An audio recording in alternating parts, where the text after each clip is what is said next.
Hello दोस्तों, स्वागत है आपका हमारे चैनल कहानी की दुनिया में। दोस्तों, आज की हमारी कहानी है मदद। उस दिन सवेरे 8 बजे मैं अपने शहर से दूसरे शहर जाने के लिए निकला। मैं रेलवे स्टेशन पहुंचा, पर देरी से पहुंचने के कारण मेरी ट्रेन निकल चुकी थी। मेरे पास दोपहर की ट्रेन के अलावा कोई चारा नहीं था। मैंने सोचा कहीं नाश्ता कर लिया जाए। बहुत जोर की भूख लगी थी। मैं होटल की ओर जा रहा था।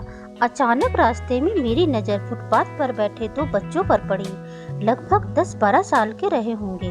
बच्चों की हालत बहुत खराब थी। कमजोरी के कारण अस्थि पिंजर साफ दिखाई दे रहे थे। छोटा बच्चा बड़े को खाने के बारे में कह रहा था और बड़ा उसे चुप कराने की कोशिश कर रहा था। मैं अचानक रुक गया। दौड़ती भागती जिंदगी में पैर ठहर से गए। जीवन को देख मेरा मन भर आया। सोचा इन्हें कुछ पैसे दे दिए जाएं। मैं उन्हें 10 रुपए देकर आगे बढ़ गया। तुरंत मेरे मन में एक विचार आया, कितना कंजूस हूँ मैं 10 रुपए में क्या मिलेगा?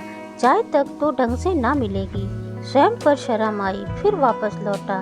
मैंने बच्चों से कहा, कुछ खाओगे? बच्चे थोड़े असमंजस में पड़ गए।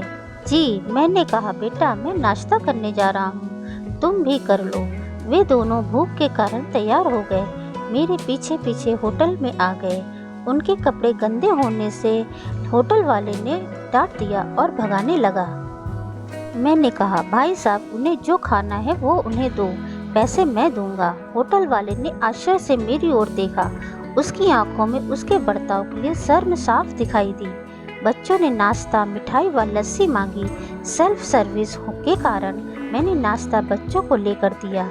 बच्चे जब खाने लगे, उनके चेहरे की खुशी कुछ निराली ही। मैंने भी एक अजीब आत्मसंतोष महसूस किया। मैंने बच्चों को कहा, बेटा अब मैंने जो तुम्हें पैसे दिए हैं उनमें से 1 रुपए का शैम्पू लेकर हैंडपंप के पास नहा लेना और फिर दोपहर शाम का खाना पास के मंदिर में चलने वाले लंगर में खा लेना। मैं नाश्ते के पैसे चुकाकर फिर अपनी दौड़ती दिनचर्या की ओर बढ़ निकला।